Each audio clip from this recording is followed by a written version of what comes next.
അപ്പൊ ഏത് പ്രതിസന്ധി ഘട്ടത്തിലും വിശ്വാസിയുടെ ജീവിതത്തെ ഊഷ്മളമാക്കുവാനുള്ള പരിഹാര പ്രക്രിയകളാണ് ഫിഖ്ഹിലൂടെ ഇസ്ലാം നമുക്ക് നൽകുന്നത്.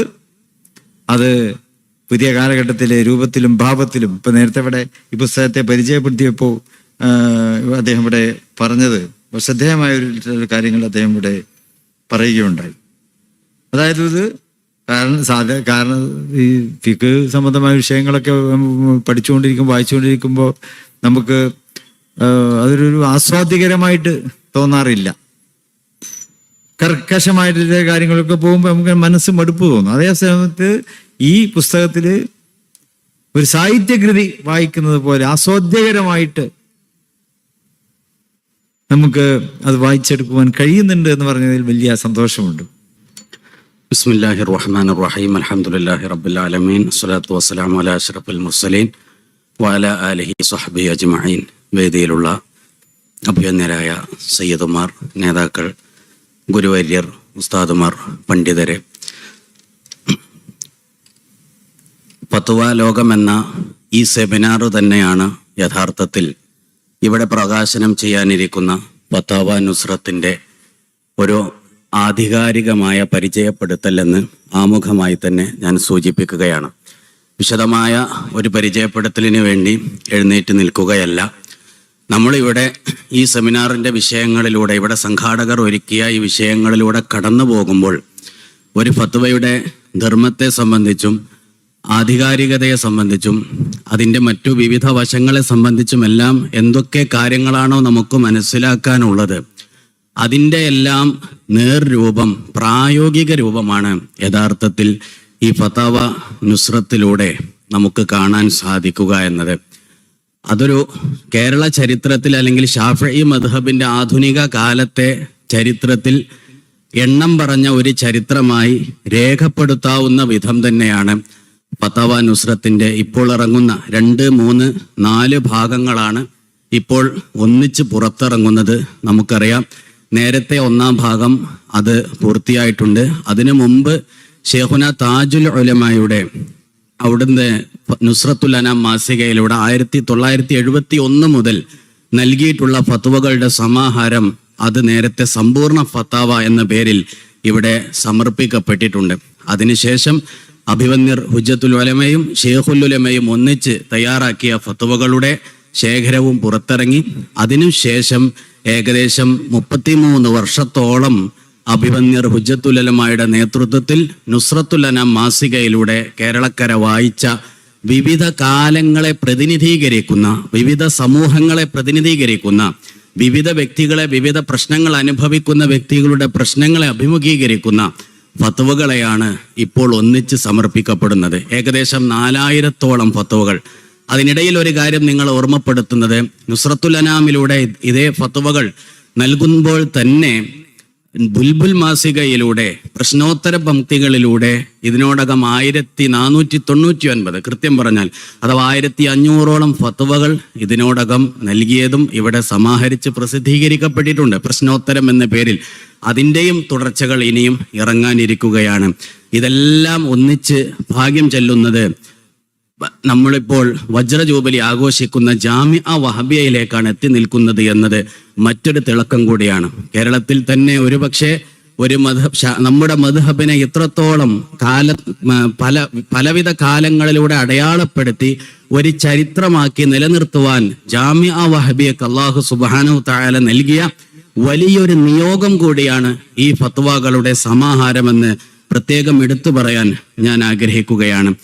അതിൽ പ്രത്യേകമായും കർമ്മശാസ്ത്രപരമായ മസ്അലകൾ എന്ന് മാത്രമല്ല, ഭൂരിഭാഗവും കർമ്മശാസ്ത്രപരമായ മസ്അലകളാണെങ്കിലും മറ്റു പല നിർദ്ധാരണങ്ങളെയും, ഹദീസുകളുമായി ബന്ധപ്പെട്ടവയും ഉസൂലുൽ ഹദീസുമായി ബന്ധപ്പെട്ടവയും, അതുപോലെ ഏതെങ്കിലും അപരിചിതമായ ഗ്രന്ഥങ്ങളെ പരിചയപ്പെടുത്തി തരാമോ എന്ന് ചോദിക്കുമ്പോൾ അതിനുള്ള മറുപടികളും, അതുപോലെ അറബി നഹ്വുമായി ബന്ധപ്പെട്ടതാണെങ്കിലും അതുപോലെ സാമൂഹിക വിഷയങ്ങളിലുള്ള ഉത്തരങ്ങളും, ഏറ്റവും ഒരു വ്യക്തി അനുഭവിക്കുന്ന നീറുന്ന പ്രശ്നങ്ങൾക്ക് അതിന് വേണ്ട വിധം പരിഹാരങ്ങൾ നൽകുന്ന കാര്യങ്ങളും, എല്ലാ തരത്തിലുമുള്ള സമൂലമായ ഒരു വായനയാണ് നമുക്ക് ഫത്വകൾ സമ്മാനിക്കുന്നത്.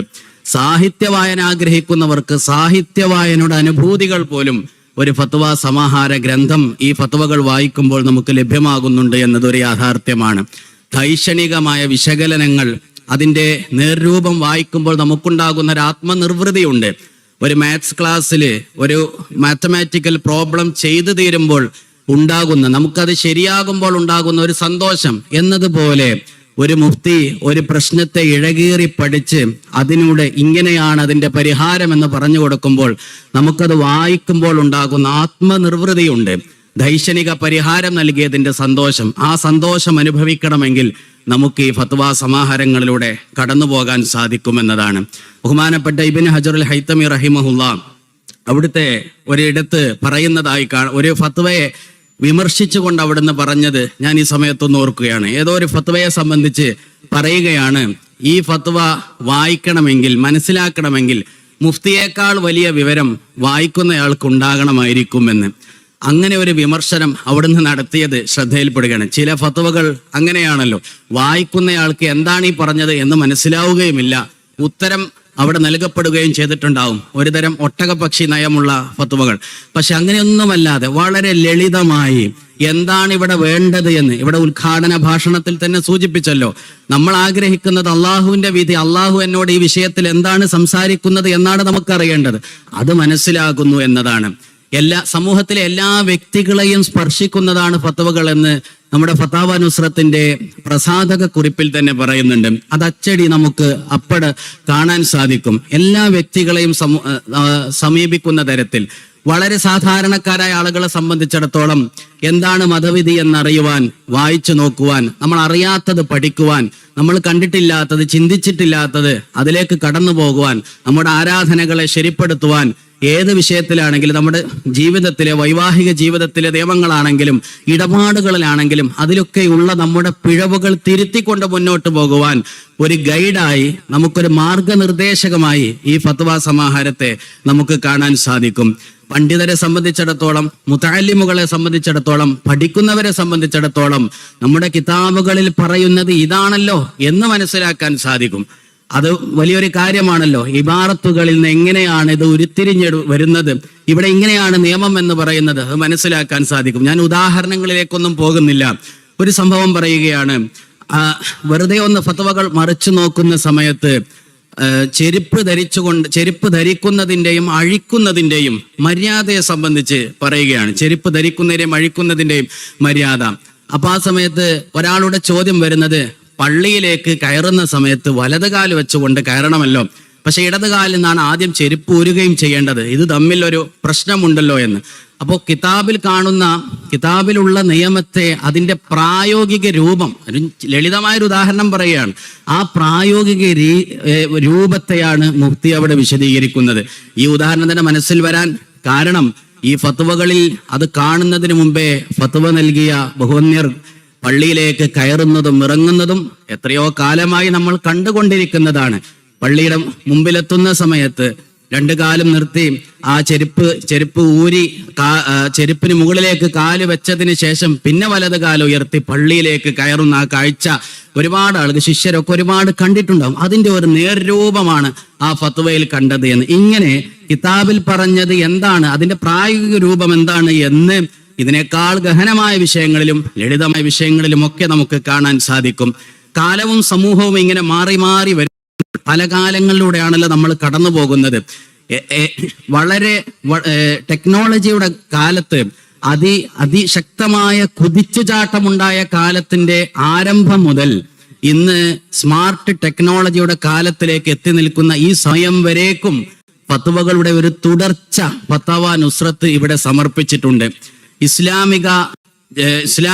ഇസ്ലാം എന്നത് തന്നെ, ഇസ്ലാം മതം എന്ന് പറയുന്നത്, അതിന്റെ നിലനിൽപ്പ് തന്നെ ഓരോ വ്യക്തികളുടെയും പ്രശ്നങ്ങൾക്ക് കൃത്യമായ പരിഹാരം നൽകുന്ന ശാഖോപശാഖയായി വിതരണം ചെയ്യപ്പെട്ട് കിടക്കുന്ന കർമ്മശാസ്ത്രമാണല്ലോ. അതാണല്ലോ ഇസ്ലാമിനെയും നിത്യനൂതനമായി നിലനിർത്തുന്നത്.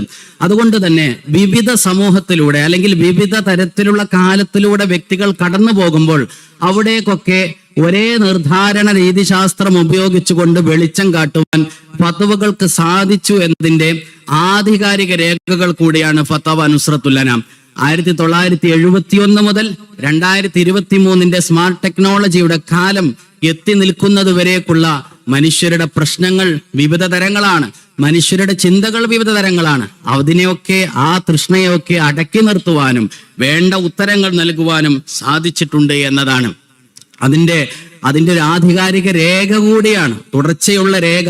ഒരുപക്ഷെ അതിന് തൊട്ടു മുമ്പുള്ള കാലഘട്ടത്തെ സംബന്ധിച്ചിടത്തോളം, അഥവാ 20-ാം നൂറ്റാണ്ടിന്റെ തുടക്കകാലത്തെ സംബന്ധിച്ചിടത്തോളം വലിയ വലിയ മുഫ്തിമാർ ഇവിടെ ജീവിച്ചിരുന്നിട്ടുണ്ട്, വലിയ വലിയ ആളുകൾ കടന്നുപോയിട്ടുണ്ട്.